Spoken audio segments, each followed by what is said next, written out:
The Ascend Home team, bringing peace to the process of buying and selling real estate. This is video number 4 in a 4-part series on moving to Southwest Washington in a rural location for a more sustainable lifestyle. Each video covers different materials, so you will want to watch each one of them, and it really doesn't matter what order you watch these videos in. This is Joseph Nelson. I am a licensed real estate broker, realtor in both Oregon and Washington. I make educational video about moving to the Portland, Vancouver area with just a smattering of self-promotion. And my primary specialties are floating homes on the Columbia River, rural properties, and relocation to the Portland, Vancouver area. All of my contact information is shown below each video in the Show More section. Text is by far the most popular and the most effective means of contacting me. Okay, here we go with video number 4, content. The first thing I want to talk about is available utilities, and I want to get the big one out of the way first, because in this era of communication, internet is probably the biggest issue that most of us face in rural property. Most rural properties that we look at will have really poor cell service and will not have wired internet. So that means no fiber optic, no DSL internet. So we're going to be faced more than likely with satellite internet.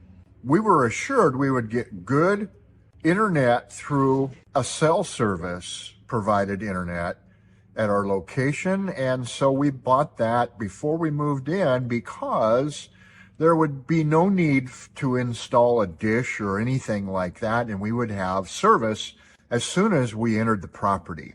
Well, we found out that this was very unsatisfactory. And we recently had a elderly couple move in their 80s, and we're 65, so we're calling the 80s elderly. Bandwidth was horrible, and we could not all get on our phones and talk, and we were dropping calls. I could not do Zoom calls productively. And so we have been on the waiting list for Starlink, for home-based Starlink, and we had to do something. So we opted to go to the RV type Starlink service. And we did that a couple days ago, and we have been totally satisfied with this service. It's an amazing improvement on what we had. We are able to run more than one TV streaming at a time and be on computers and phones and do Wi-Fi calling and all the stuff that we need to do. So this was an awesome solution to the home-based Starlink, which we are on the waiting list for. We did not hear good things about the other satellite internet services, as they require a dish on your roof that must be installed and pointed in the right direction, and you get a windstorm and it moves, and then your reception becomes compromised, where the Starlink actually, you plug it into the wall and you run a cable to your, we'll call it a dish, but it's more of a rectangular, it almost looks like a TV without a screen on it. It's just a flat surface that automatically orients itself to the best satellites up there. It moves on its own and adjusts itself. And so the installation is super simple. We are told that the home system gets a higher priority over the RV system, but so far so good. And when the home system becomes available in our area, we will switch to that. And we're hoping that we can use the same equipment. So that's internet. Electrical service will be widely available with just a few exceptions. I have shown some properties up around Swift Reservoir, which is way up in the Cascade Mountains, an hour from I-5 to the east, which has no electric service, no utilities whatsoever. And there's actually a subdivision up there which are being marketed as off-grid properties, and there's some pretty cool stuff up there, but you're going to have to provide your own electric solar system, and financing these properties could be a challenge. You're probably not going to get regular financing on these properties because they don't have an established electrical service there. Oh, here's Gloria. She came to say hello. Hi. Hi, Gloria. This is Gloria, our 2-year-old Irish setter poodle cross, an Irish doodle. And she came to say hello. Her biggest purpose in life is to be cute. Okay, moving on. So most properties that we look at will have electrical service. And Southwest Washington, most of it is covered by Clark Public Utilities, and that is a co-op owned by the utility users, and the rates are really good. They're around 8 cents a kilowatt hour. That in contrast to Portland, which is generally serviced by either PG&E or Pacific Power. Their rates are running around 11 or 12 cents a kilowatt hour. And so that's about half again the price of Southwest Washington, which is going to make solar power systems slightly less able to be rationalized financially, but we believe that all of the electric rates in the future will be going up. So we opted to go with a grid-tied system at our home, meaning we are tied to the grid even though we have solar. We are eventually going to go to a grid-tied solar system with a battery backup so that we will have power when the grid goes down. But we will probably stay tied to the grid, because if you are totally off grid, then you will need propane, because I know of nobody who runs an electric cook stove with solar power because the power demand is too high. You would have propane to run a gas cook stove. We are currently continuing to run an electric cook stove, and we can utilize power from the grid to power that stove, and I can use a welder, and we're not relying on our solar system to produce power for these extremely high energy using appliances. So that's the benefit of being grid tied. But if you want to go off grid, you're going to want propane for probably your water heater, for your clothes dryer, and for your cook stove. So next, let's talk about sewage systems. You're going to more than likely be on a septic system, which are considered on-site sewage systems. And these sewage systems are generally sized for the number of bedrooms you have in the home. You could have a 10,000 square foot house and have 3 bedrooms, and your septic system would be sized for 3 bedrooms. So if you're looking to buy a property and you know you want to have 5 bedrooms and you buy a property with 3 bedrooms, you're going to have to upgrade the septic system to accommodate 5 bedrooms. And this can be really expensive because you're going to have to upgrade the system to current standards. And so we're going to have to do what's called a perk test. And this perk test means we're going to dig a hole that's about 4 feet deep, and we're going to fill it with water. And this has to be done by a septic contractor. And we're going to see how long it takes for that water to be absorbed by the soil. So you can imagine if you did this in the middle of the winter when it's been pouring down rain and there's puddles all over the ground, it's going to take a long time for that to happen. So the best time to do this perk test would be in the summer when everything's super dry. But my point is, if you perk test really poorly, you may have to build a brand new above ground, say, sand filter system for a 5-bedroom home, and this could cost $40,000 or $50,000. It could be super expensive. It is somewhat risky to buy an existing property if you plan on increasing the number of bedrooms on that property. Just go in knowing that the cost of the septic system is going to be kind of unknown. Telephones, again, most of these properties will not have wired telephone service. Most of these properties will have really crummy cell service. This means, again, you're going to need reliable internet, and that generally is going to mean satellite internet.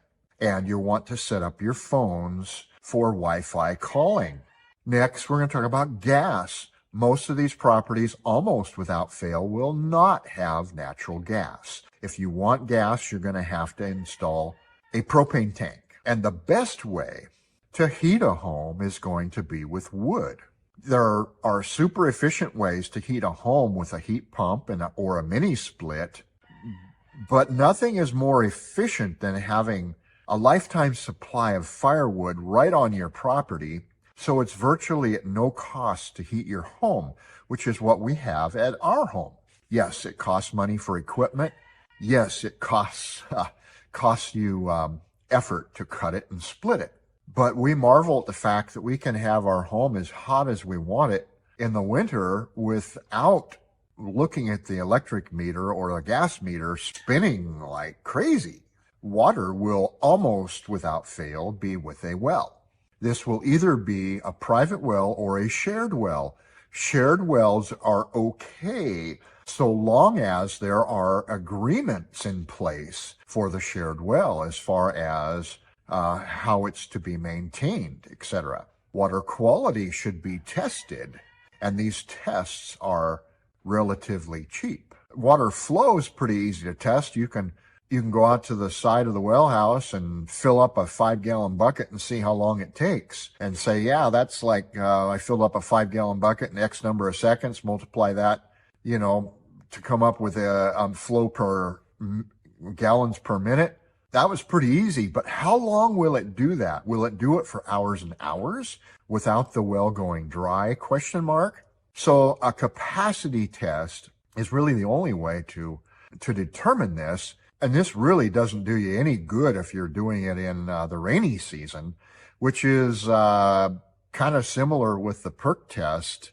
If you're doing a capacity test when the aquifers are full, it's going to test really good. But if you do that test in the summer when the aquifers are low, it could test poorly. So it's really hard to time a buying of a home with a capacity test. So about the only thing we really have to go on, unless you've all the stars line up and you're buying a home in September or October when you're kind of the low water time of year, and you can actually do a capacity test of the well. Otherwise, we're just going to have to kind of roll the dice and look at the property disclosure statement and rely on the honesty of the homeowner saying, have you ever had any problems with the well running dry? Question mark. Well, by golly, we never have. Well, that's the only assurance that you have is their word. And if you could prove that they're lying, you could have a cause of action against them, but that's going to be really difficult. So you're taking a bit of a risk. The first year, I would be really cautious about watering outside the home. We bought a home in February, which is, aquifers are pretty full in February. The first year, and you can generally water 1 acre of ground around a home without having a special permit. You are allowed for domestic use and for watering 1 acre of ground around your home. But we're just kind of watering a little bit around the front and rear of the home and spot watering all of our plants. And that's about it for this first year. Late in the summer, we will do a capacity test. And then we'll have a better idea of what we're dealing with. And by the way, if you're off grid and you have a solar system, there are well pumps that will work with a solar system. Okay, next let's talk about, and this is going to be a little bit of a long section, manufactured or stick-built home. It's going to come down to personal preference, but I want to get some misconceptions out of the way so that you can make an objective decision and not just based on, let's say, preconceived notions that are a bit discriminatory.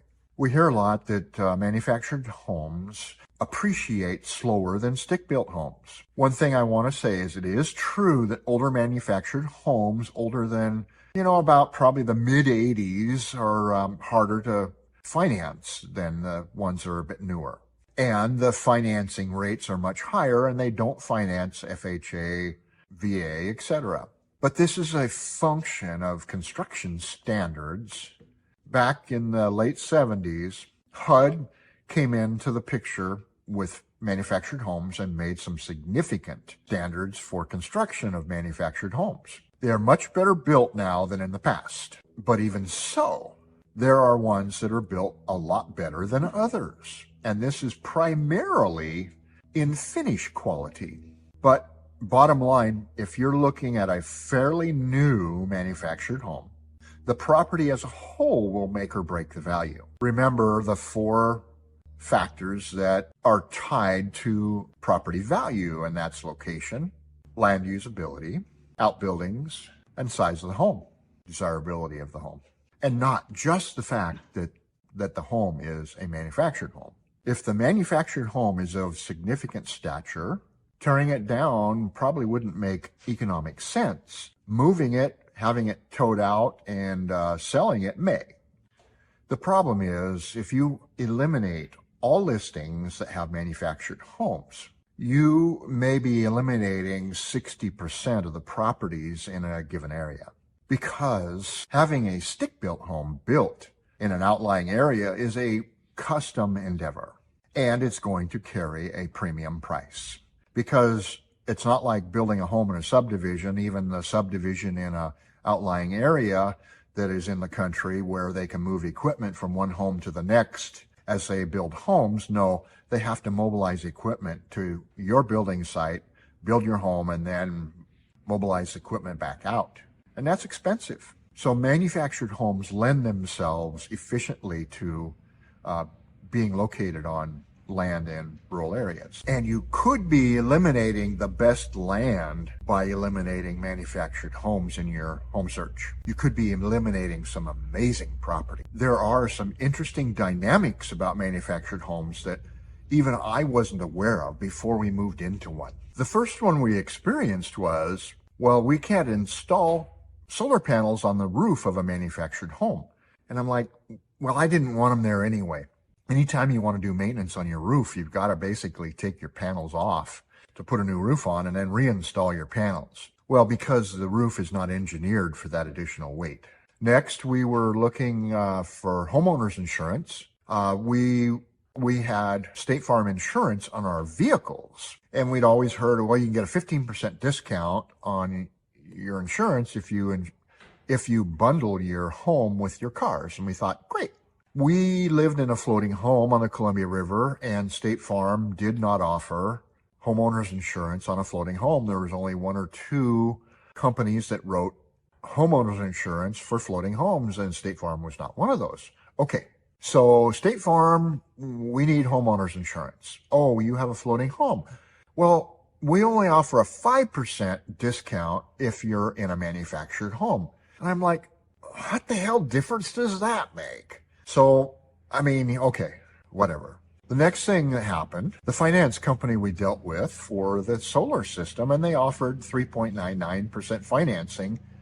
And that's pretty cheap in this time of 7.25% interest rates on a mortgage. So we said, yeah, sounds good. And they said, well, on a manufactured home, we have a cap of $50,000 for the maximum we will loan on a manufactured home for a solar system. And I'm like, okay, whatever. Well, fortunately, we came in at $48,000, so that was okay. But there's another weird dynamic. Okay, those are kind of a couple weird things. Okay, my wife and I are 65 years old, and we are looking to have a single-story home. And manufactured homes, the majority of them are. There are some two-story, but there are very few. The layout is awesome. There are absolutely no hallways in this home. So at 1,620 square feet, it lives a lot bigger than 1,600 square feet of any home I have ever been in. It was built to Energy Star standards, so the cost for heating and cooling is extremely low. We had a windstorm here last winter, and until I went outside, I wasn't even aware that the wind was blowing. We didn't hear it. And that's something, well, in our floating home, we knew it was windy because the home started rocking. But even the homes I'd lived in the past, we would start hearing wind when it got windy. This home, maybe it's just because it's so aerodynamic. I don't know. But we didn't hear any wind. The roof is low pitched and it allows for me to get up on the roof and do maintenance, which is a plus. And it's single story and I can maintain the exterior with a 6-foot ladder. We are installing new flooring and, I've done this all my life. Back to the 80s, I installed some linoleum. And I can tell you that this is the first home I have ever installed flooring in that is actually square. In the homes I've lived in the past, they've been out of square from one side to the other by at least 2 to 4 inches. So, the one thing I can tell you about manufactured homes is because they're towed down the road, they are limited by width. And because of this, the eaves tend to be really short. And I don't see this ever changing. They're short, whether they're a Palm Harbor high-end home or they're at El Cheapo, and they have low-pitched roofs because they are limited by height, and I don't see that ever changing. So exterior maintenance is really important. You need to look at the seals around the windows and doors every year, make sure the seals are good, make sure the paint is good. But again, you can do all this with a 6-foot ladder. So, there is a wide range of costs for new manufactured homes. From really cheap, we've looked at some. Sheetrock is sheetrock, so they all have sheetrock now. But what tends to really be different is the level of finish. So the quality of the work around the finish work around the windows and doors. Are they using finger jointed wood? Are they using synthetic around the windows and doors? Those are the areas where cheaper homes are really going to look cheap. And even the floor moldings could look cheap. The countertops, the cabinets, are they using pressboard? Are they using plywood? Those are the areas where the cheaper homes really look cheap. And on the exterior, are they using T111 or are they using hardy plank? So the better homes are going to have better quality materials. And that's something that I can help you evaluate when we look at the homes and we look at what the value should be. The home we looked at, probably about a mid-range home, pretty good as far as the trim around windows and everything goes. But the kitchen we are totally redoing. I'm building new cabinets. We've taken out a wall between the living room and the kitchen, and we're building a 5-by-7-foot island between the kitchen and the living room. And this is all being built with 3/4-inch birch plywood. We're building all new cabinets, and we're rearranging the location where the stove is, it's a custom kitchen. And we're probably going to have $5,000 into this before we're done, but it's going to be a $30,000 or $40,000 kitchen. And I have a shop on site that I'm able to do this in. And that's a total blessing. So my point is, all this stuff plays into value. We looked at some homes where, they were so chintzy that, you'd have to replace all the window trim. You'd have to replace all the floor trim. You'd have to replace all the cabinets. It would be expensive. You'd have to replace all the siding. And we looked at others at Palm Harbor. They're just beautiful homes, but the property just wasn't quite what we wanted. So again, you can't just look at any one factor and say, I want this place, because there are so many factors involved. But there's a lot of things that can be done to make your manufactured home look less manufactured. And when you need a new roof, that might be a time to push out the eaves a bit. That helps. We are going to go from just a shed style roof over the front deck to a gable style roof with craftsman style details at that same time. And, you know, these can make a huge difference in the general appearance. Maybe to the untrained eye, it's not going to look like a manufactured home anymore. I could probably still tell you it is, but those are kind of in our long-range plan when those things come up in the maintenance schedule. So that concludes this series on moving to Southwest Washington and moving to Southwest Washington for a more sustainable lifestyle. A lot of this information will transfer to anywhere really, but especially to Oregon on the other side of the river. And I do work that area as well. If you're working in Hillsborough, you know, you'd probably want to move to Washington County to the west of Hillsborough. It's going to be more expensive, but you're probably working a pretty high-paid job out that way. But the big issue is we're not going to get away from Oregon income taxes. So with that, thank you for watching. So peace be with you. And until the next video, I hope to hear from you.